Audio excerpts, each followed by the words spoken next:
손이 머리 아파요. 잠시 멈춰봐요. 한 번 더 팍팍팍 터지는 컨텐츠. 공부도 되고 성적도 업. 새 학기가 곧 시작될 거니까 애들 정신교육 같은 것들을 조금씩 더 해주셔야 되고, 컨디션 관리, 월요일마다 아프다고 등원 이슈 생기는 학생들 개학하면 무조건 터집니다. 삶의 자세가 제 관점에서는 문제가 있는 사람들입니다. 저는 월요일 날 아파서 늘어져 본 적이 없어요, 살면서. 월요일에 문제 생기는 아이들 대부분 월화수목금에 엄청 늘어져서 있다가 주말에 활기가 확 올라와가지고 처음으로 화끈하게 이틀을 집중하면서 사는 거지. 집중하면서 살면 힘들거든. 평상시에 안 쓰던 정도의 몰입을 한단 말이에요. 특히 일요일날 친구들 만나서 아침부터 밤까지 신나게 놀고, 노래방 갔다 볼링장 갔다 밥 먹고 왁자지껄 집중해보고, 누구의 말도 집중 안 하고 살았던 아이들이 친구랑 하루 종일 대화 나누면서 언어에도 집중을 하고 생각도 하고 하니까 안 쓰던 머리를 쓰는 거죠. 그리고 이쁘게 입고 다닌다고 따뜻하게도 안 입어. 새 옷 입고 뽐내줘야 된다고. 그럼 또 감기도 쳐 걸려서 오네. 몸에 좋은 거도 안 먹어. 그냥 유행하는 거 처먹고, 아이들이랑 자기 평상시 살던 에너지 이상을 다 소진하고 집에 돌아와서 자는데 안 아플 리가 없죠. 평상시보다 일요일에 조금 더 에너지를 많이 쓰고 오면 월요일이 힘들어. 오늘 또 그래서 안 왔다. 월요일에 안 오는 대부분의 아이들이 하위권입니다. 상위권은 없어. 일반적인 상위권들은 월화수목금토에 학원 도는 좀 불쌍한 애들이 좀 많단 말이죠. 좀 많이 뺐으면 좋겠는데, 그러다 일요일에 학원이 없어야 돼. 그게 그래 정상이야. 그러면 일주일 동안 배웠던 거 다 정리해가지고 일요일에 자기 거로 만들면서 좀 휴식도 좀 취하고 독서도 좀 하고 산책도 좀 하고 그런 시간을 가져야 되거든요. 일요일은 잘 쉬어라고 애들 다독여주시고, 흥분해서 날뛰지 않게 일요일에 뭐 했는지 뭐 할 건지 이런 것도 한번 물어봐 주시고, 라포 형성에도 좋으니까. 우리도 예전에는 일요일에 열었지만 그 목적으로 일요일에 안 열어. 시험 전날이라도 안 열어. 애들이 성적이 더 안 떨어졌어요. 일요일에 우리가 데리고 있는다고 애들 성적이 나오는 게 아니라 제대로 준비를 해야죠. 한 시즌 우리 아이에 적합한 목표를 잡고 그게 실행될 수 있을 정도의 어떤 공부들을 계속 시키고 반복시키고 추가적인 것들을 시키고, 그래서 아이가 성과를 얻고, 마치 농사를 짓듯이 가야 돼. 농사를 짓듯이 추수하는 느낌으로 시험장 들어가야 되는데 재난 영화 만난 느낌으로 시험장 들어간단 말이야. 갑자기 액시던트가 나왔고 뭐 어떻게 내일 시험이네 망했다 하면서 들어가서 진짜 망해서 나오고, 이미 농장과 밭에는 내가 수확할 녀석들이 멋지게 있어야 돼. 그래서 지금 수확만 기다리고 있는 농부의 심정으로 시험장에 들어갈 수 있게 준비할 수 있는 거는 다 준비해서 그 시기를 만나는 게 맞는 것 같아요. 예습도 중간고사 시험 범위만큼은 돼 있어야 되는 거고, 아까 기말 거 갈지 물어보길래 고민되더라고. 그럼 기말 거 말고 3단원으로 바로 가려고 했는데 1, 2단원에서 조금 더 머물고 열심히 좀 준비를 하고 있고, 국어 문법 예시들을 다 외우고 있어요. 잘 안 외워져. 피동에서 하면 안 되는 게 뭘까? 피동을 2개를 섞어 치면 될까 안 될까? 이중피동. 이중피동의 예시들이 9개 나와 있더라고, 자습서에. 9개를 외워라 했어. 이중피동이 뭔지는 아는데 그거 하면 안 되는 줄 아는데 보고 이중피동이 일어난 사실을 몰라. 예시까지 다 외우면 돼요. 머리 잘 안 도는 애들은 나올 만한 모든 가능성을 다 외워놓으면 돼. 오래 준비해야 된단 말이야. 우리 핵심 개념 배운 거로 문제를 그냥 풀 수 있는 아이들은 똑똑한 애들입니다. 그런 똑똑한 애들 세상에 많지 않아. 반에 한두 명밖에 안 돼. 나머지 애들은 안 된다라고 생각을 하시고 계속 치밀하게 관리를 해주시고, 예비고1들 좀 아쉽게도 교과서가 바뀌는 첫 해라서 아직 출판을 안 해준 출판사들이 있어요 지금. 그래서 공부시키는데 약간의 애로 상황이 있는 상태에서 다른 과목 집중도 하고, 근데 교과서를 애들이 받았기 때문에 교과서 기반으로 완전 진짜의 공부를 시켜야지. 자습서 없이 교과서를 분석하고 거기서 내가 공부를 할 수 있다면 그게 최고수의 경지거든요. 내가 우리 한테 교재 나오기 전에 교과서에 있는 문장들 다 쓰게 하고 그거를 일일이 분석시켰다면, 그게 가능한 이유는 그 아이들이 중학교 때부터 중학교 시험 대비로 그 작업을 했었기 때문에 그냥 교과서만 고등학교 거가 된 거지. 공부 방법은 달라지지 않았다라는 거고, 아이들이 고등학교에 올라가도 크게 스트레스가 없습니다. 양적인 스트레스는 있지. 엄청나잖아. 최소 3배에서 한 5배 정도의 어떤 분량 차이가 나고, 이게 실제적인 양의 차이보다 더한 거는 이게 숨어있는 양의 차이가 있어요. 우리나라 교육과정은 공교육에서 선행학습 금지라는 제한이 걸려 있어요. 상급 학년 내용을 못 끌고 내려오게 돼 있어요. 하지만 그 교육과정은 밑에 학년 내용들 다 끌어올 수 있어요. 전혀 상관없어요. 이게 그 학습 내용이 완전 학습이 돼 있다고 가정하고 교과서가 출판이 되어 있단 말이죠. 그러면 고1 내용은 초등학교 6년과 중학교 3학년이 다 포함되어 있는 거라서 그냥 활자로 표현된 양이 많아졌다보다 그 숨어있는 양도 엄청나다라는 거지. 그래서 우리 아이들이 공부를 해도 뭔 말인지 모르는 상황을 만날 건데, 하지만 우리 여기 오래 다녔던 친구들은 중학교 때도 꼭꼭 씹어 제대로 공부를 시켰기 때문에 고등학교 1학년 교과서에 설명이 안 되어 있는 중학교 내용들이 아직 많이 살아있어요. 그래서 공부 속도가 빨라. 안 다니다가 뒤늦게 온 애들, 한두 달 된 애들이랑 2년 이상 다닌 애들이랑 비교하면 속도감이 장난이 아니고 차이가 분명히 나요. 객관적으로 봤을 때는 상위권이 아니라는 거지. 걔들 학습 속도가 보통 아이들 학습 속도보다 빨라. 그 정도 해야 겨우 3, 4등급이 나오는 거고, 지금 5등급 책에서 한 2등급 정도 쉽게 나오겠지. 걔들은 내가 아예 괴물로 만들어 놨으니까 10시부터 10시까지 공부하는데 저항 없잖아. 그 새로운 걔는 우리가 안 키웠는데도 10시까지 그냥 군소리 없이 공부하고 가더라고. 그게 어릴 때 학습 습관이 잡혀 있는 아이인 거죠. 그런 애를 만난 게 우리가 얼마나 귀하고 어렵냐. 상위권이 온다면 우리가 조금 더 쉽게 가르칠 수가 있는 거고, 하위권 가르치는 게 더 어렵잖아. 근데 공부 못하는 사람들 이 말을 좀 잘 이해를 못해. 상위권 가르치는 게 어려울 거라고 착각한단 말이에요. 상위권 스펀지야. 그냥 가르쳐주는 대로 다 흡수하는데 뭐가 어렵냐. 입학시험 쳐가지고 상위권들만 입학시키는 그런 학원들은 걔들 기준으로 수업들을 해야 되니까 고1 때부터 아이들은 학원 수업을 지금 못 알아듣는 지경으로 가거든요. 의미 없는 시간을 보내고 온다는 거지. 그래서 공교육 현장에서는 최대한 아이들을 데리고 있으려고 해요. 학원을 안 보내고 싶어.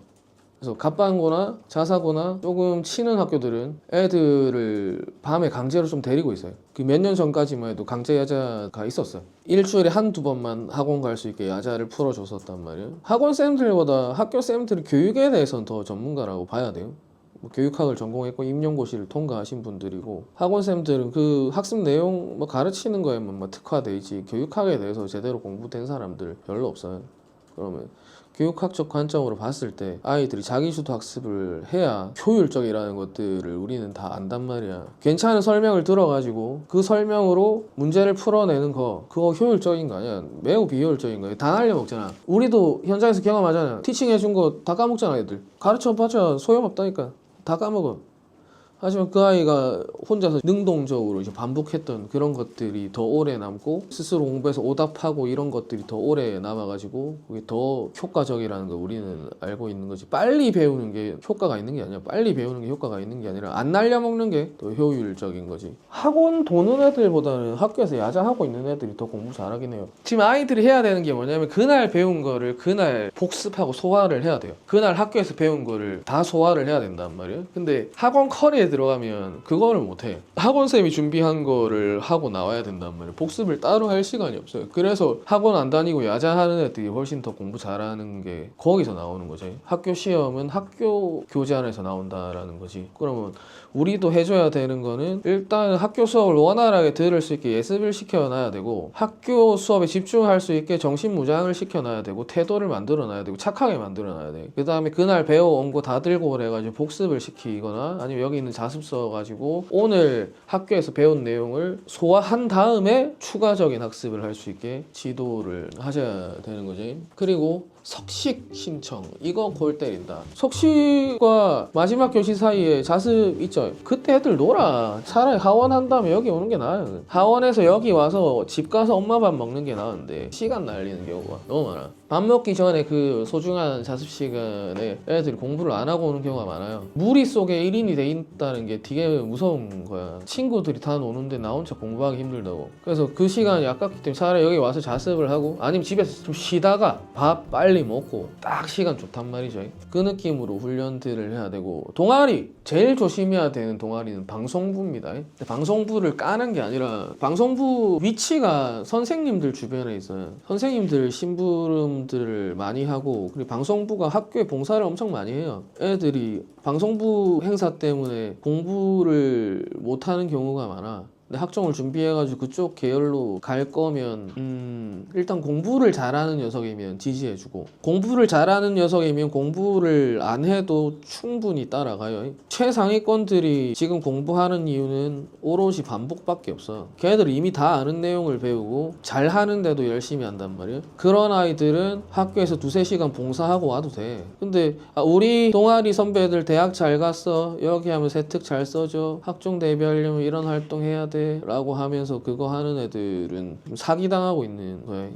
교과 세특이 힘을 발휘를 하는 거는 성적이 확보가 됐을 때입니다. 과거 9등급 책에서 5, 6등급 아이들이 동아리 활동에 매진하고 있는 거 나는 좀 이해 못했어요. 화도 나고. 그런 거 약간 가볍게 만들 필요가 있고, 일단 공부부터 할 수 있게. 동아리 선택은 진로 진학 목표가 있다라고 하면 그 교과에 약간이라도 연관성이 있는 동아리로, 약간이라도 연관성이 있으면 될 것 같아요. 스토리만 나오면 돼요. 나중에 선택 과목 같은 거 짤 때도 1학년 때 선택 과목을 잘못 선택해서 오는 경우들이 있었는데, 지금 공대 가려고 물리 못하는 애들 지금 재학 만나고 있잖아. 물리 하나도 못하더만 알려줘도 뭔 말인지 못 알아듣고, 일선 학교들에서 핵심 권장 과목, 필수 권장 과목 뭐 이런 용어들을 쓰면서 세팅을 해놨는데, 공대들에서 당연히 물리를 권장해야지. 물리 1을 하고 대학교 가서 물리 책 펴봐야 그 수준 다르다. 노베로 가도 돼요. 왜? 나의 어떤 진학 목표 때문에 소수 교과를 선택하는 일이 없게 좀 해야 되는 거고. 근데 여기에서 또 함정은, 지금 고1 올라가는 아이들은 괜찮을 수도 있다. 내가 흐름 보면서 가이드를 다시 할게. 등급 변기를 하지만 ABC 교과들로 다 치환이 돼버리면 평균 등급의 반영을 아마 못할 것 같은 느낌이 좀 많이 들거든요. 교과 전형에서. 그래서 1학년 내신에만 좀 무게를 좀 더 많이 들고, 그리고 아이들이 잠이 부족해질 거다도 알려드리고, 지금보다 잠이 많이 부족해질 거다. 특히 첫째 같은 경우에는 처음 고등학생 만들어 보니까 엄마들이 잘 모를 거란 말이에요. 잠이 부족하면 스트레스가 더 올라와가지고 엄마 아빠 말 더 안 들을 거란 말이에요. 수업하다가도 잘 거고 뭐 그런 것들. 또 11시까지 우리는 이제 공부를 하게 될 거고, 중학교와 다르게 첫날부터 수업 진도 빵 나갈 거거든요. 그거를 따라갈 수 있게 지금 대비가 잘 돼 있는데, 다른 학원들에서는 지금 3월 모의고사 대비를 하고 있다고. 그거 나는 오히려 2월 달에 애들 모의고사 다 스톱시켰어요. 목적은 하나밖에 없어요. 수업을 알아들어라. 실제로 상위권들 말고는 학교 수업을 못 알아듣고 와요. 필기도 이상하게 해서 오고. 저는 고등학생 경우에는 지금 모의고사 교재를 지금 빼고 있어요. 고3 말고 고3. 마플은 남겨놨다. 왜 남겨놨을까? 시험 범위잖아. 시험 범위. 자이스토리 영어는 뺐다. 왜 뺐을까? 시험 범위가 아니잖아. 시험 범위랑 겹치는 거는 사회, 과학, 수학. 그건 모의고사 형태로 된 어떤 교재들을 유지를 해 주셔도 되는데, 영어랑 국어 같은 경우에는 어떤 내신 교재로 빨리 전환들을 다 해 주시고, 학습지도 이제 많이 나올 거기 때문에 학습지를 잘 챙길 수 있게 애들 입학 선물로 아코디언 파일 사용 방법 같은 거 잘 설명해 가지고 이제 이렇게 학교 생활이 시작될 거다. 학부모님들한테도 입시 제도에 대해서 한 번 더 복습시켜 드리고, 5등급 체계나 상대 평가에 대해서 제대로 복습시켜 드리고, 고1 애들은 상대평가 전환되는 거 그거부터 마음을 연습을 시켜야 되고, 50점에 몇 등급 나왔고 30점에 몇 등급 나왔고 90점에 몇 등급 나왔고 이런 것들. 저는 작년에 이맘때 엄청 많이 봤어요. 4등급을 그냥 설득시켜서 4등급 나오면 잘한 걸 겁니다. 목표가 4등급입니다 하면서 를 1등급을 기대를 할 거란 말이에요. 90점 밑에 나와 본 적이 없으니까 60점, 70점 성적 나오면 당황하실 거란 말이에요. 애들한테 좋아요, 애들한테. 1학년 성적이 어떻게 나올지에 대해서 마음의 준비가 안 된 채로 그거를 만나면 가정 불화가 생긴단 말이죠. 애들한테도 안 좋고 엄마 아빠들한테도 안 좋아요. 그래서 중학교 때 이 아이의 객관적 위치 이런 거 정확하게 알려드리고, 약간 상향한 목표를 약간 상향해도 되는 이유가 뭘까요? 위 애들 딴 학교 가 있어요. 특목 자사에 가 있어요. 나보다 우수한 아이들이 특목고 자사고에 가 있다라는 거죠. 그래서 내가 충분히 많은 노력을 해야 돼.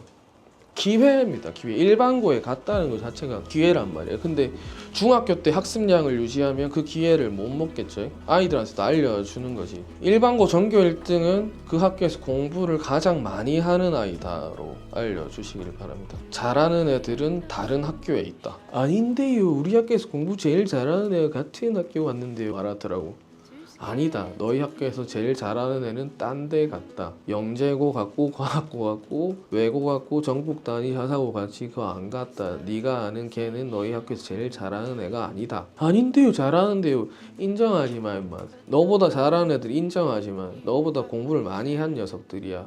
이런 것들을 계속해야 애들이 희망이 생긴다고. 공부를 많이 해보면 일단은 답이 나옵니다. 정말 답이 나오고 공부 안 할 때보다는 훨씬 좋은 결과가 있을 거란 말이에요. 다른 학원에서는 헛다리를 잡고 있단 말이죠. 학원 욕을 하는 게 아니라 학교 거를 시켜야 돼. 무조건 공교육이 탑입니다. 우리 고등 관리의 핵심은 우리는 백업이야. 공교육 백업이야. 그냥 추가 학습이 아니라 우리 아이가 학교 거를 완벽하게 소화할 수 있게 도와줘야 돼요. 학교 선생님이 대장이야. 내 커리에 아이들을 태워가지고 하다가 시험 기간에 잠시 학교 시험 준비하는 그런 중학교식 방법으로 하면 안 돼. 이제 학교 거를 다 소화하고 시간을 많이 남겨가지고 추가 학습시키는 건 당연히 해야 되는 거고. 지금 땡땡 학원에서 수학의 바이블로 진도를 나가는데 해운대고라면 찬성. 해운대고는 왜 찬성을 할까? 해운대고에서는 그걸 쓰니까. 근데 다른 학교들은 찬성을 안 합니다. 그 수학의 바이블의 특징이 뭘까요? 다른 교재의 차별성. 해설서를 따로 팔아요. 문제집에 답지만 붙어 있고 해설이 안 붙어 있어요.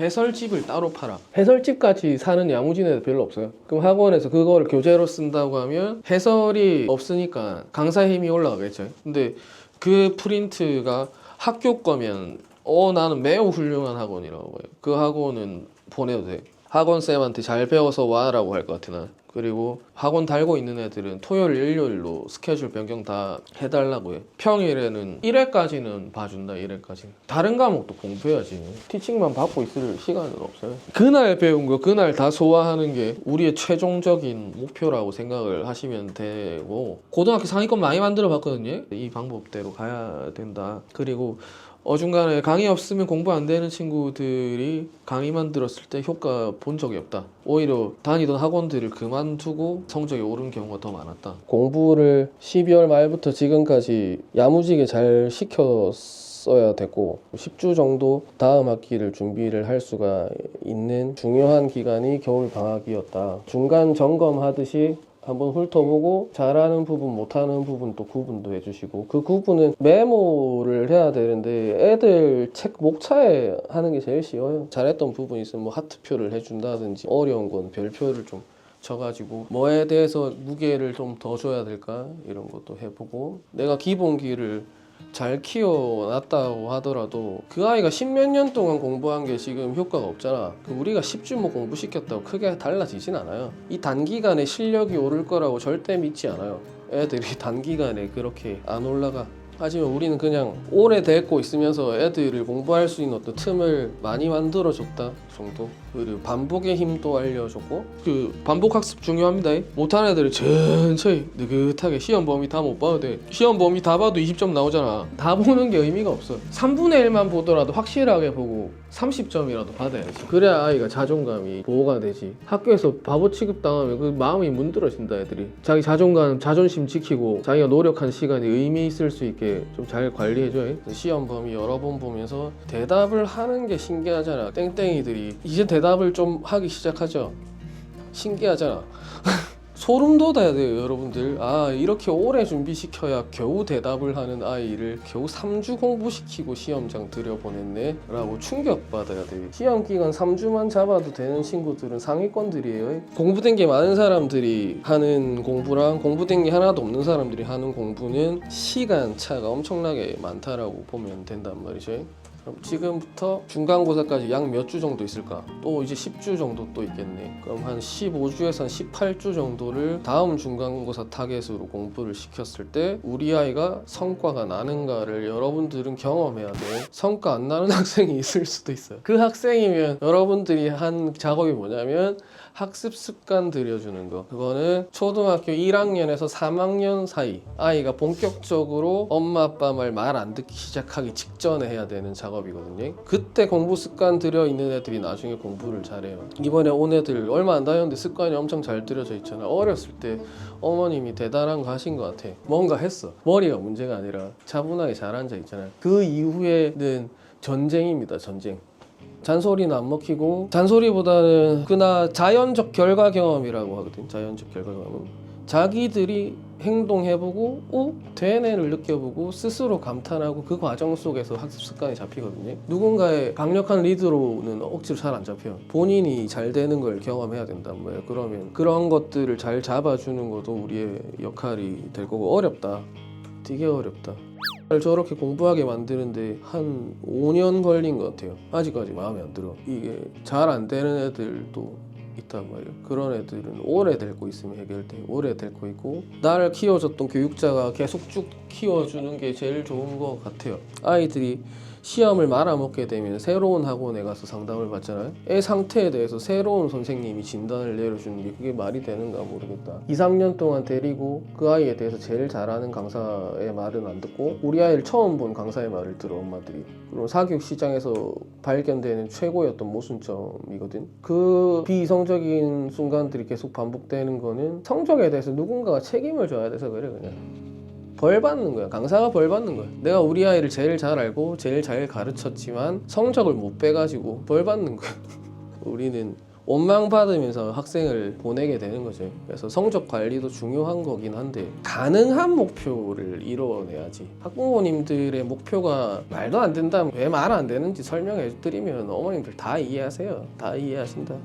그리고 우리는 그런 능력이 없음을 그냥 알려주면 다 이해하거나 다른 학원 가. 빨리 가! 가! 고등학생은 단기간에 성적을 확 내는 게 힘들어요. 되게 힘들어. 힘든 원리가 뭐냐면 단원 연계가 거의 안 돼 있어요. 중학생도 단원 연계가 별로 안 돼 있어요. 고등학생도 단원 연계가 안 돼 있어요. 근데 중학생은 그 작은 단원들이 단기간 몰입하면 성적이 낼 수 있을 만큼 쉽고 양이 작단 말이에요. 그런데 고등학생들은 시험 범위 안에 있는 게 안 쉽고 양이 안 작아요. 그럼 내가 노력해서 나온 40점이라면 다음 시즌에 노력을 하면 40점이 나와요. 노력을 안 하면 20점이 나와. 성적을 올리는 게 아니라 버티는 게 고등학생의 미션인 거죠. 왜냐하면 내 경쟁자들이 노력을 안 하기 시작했을 때 그때부터 빛이 나. 내가 올라가는 게 아니라 친구들이 떨어져요. 버텨야 되는 거지. 왜냐면 1년 내내 노력하는 거 쉽지 않다. 어른들도 1년 내내 텐션을 유지하는 건 되게 어렵잖아요. 그래서 주말에 잘 쉬어줘라고 내가 말한 게 그거고, 그 어려운 고등학교 공부를 꾸준하게 열심히 하는 건 되게 최상급 정신세계거든요. 그러면 내가 60점 받는 내가 60점이 쭉 나오고 있다면 어느 순간부터 내 친구들이 내 밑으로 한두 놈씩 들어오게 돼. 내가 위를 뚫고 가는 게 아니라 나는 그대로인데 애들이 내려와. 갑자기 3등급을 받아왔어. 쟤도 전 공부가 는 게 없는데 왜 성적이 올랐는지 모르겠어요 라고 하면서 또 우리 학교 애들 다 빠간대요 이렇게 저 아니라 공부 안 해가지고 지 밑으로 들어온 거예요. 지가 실력이 하나도 안 올랐잖아. 우리 등수가 계속 올라요. 근데 어느 정도 한계는 있다. 9등급 체계에서 1, 2등급까지는 못 올라가더라고. 그거는 잘하기까지 해야 돼요. 예, 잘하는 애들은 안 내려와요. 3, 4 쪽에서 많이 내려가요. 3딸이 5로 내려가고 4딸이 6으로 내려가고 많이 내려가요. 그냥 버티면 3 되는 거예요. 버티면 4 되는 거고. 그 느낌으로 어머님들한테 설명을 많이 해드리고, 첫 번째 시험 가지고 아이 상처 주지 말라고. 실망하는 거 표현 안 해도 다 티가 나거든요. 우리가 성적 관리를 하고 있으니까 좀 외면만 해주면 되고, 고등학생은 9등급 책에서 4등급 받는 애들을 갈아 넣으면 3까지 많이 올라가요. 근데 6다리를 4 만드는 건 진짜 힘들어요. 6이면 평균 이하라는 소리거든요. 평균 이하인 아이를 평균 이상으로 만들어놔야 돼. 그 어려운 거예요. 4다리는 평균 이상 아이들이란 말이야. 평균 이상 아이들을 그냥 몰아세우면 걔들이 알아서 올라가. 무슨 말인지 대충 감 잡아 주시겠죠? 그리고 오늘 했던 말 중에 제일 중요한 건 성적 올려라가 아니라 월요일날 컨디션 안 좋은 애들이랑 인터뷰 좀 많이 해봐요. 그래서 일주일 생활 어떻게 지내는지, 방학 때는 어떻게 지내고 학기 때는 어떻게 달라지는지 그런 거를 아이들이랑 같이 이야기하고 설득보다 알려주는 거지. 그렇게 살아서 넌 이 모양이다를 알려줘야 돼. 그러면 아닌데요부터 나와. 다 네가 만든 거야. 다 네가 했던 결과야를 인정하게 하고 조금씩 달라지는 거 경험하게 하고, 그리고 월요일 아프지 않게 컨트롤 잘해주고, 일요일날 신나게 놀아도 월요일날 아무 지장 없는 사람들 많아요. 그런 사람들은 건강한 사람들이고, 근데 일요일날 미친듯이 놀면 월요일날 힘든 친구들은 자기 컨디션 알아야지. 중요한 것 같아. 끝냅시다.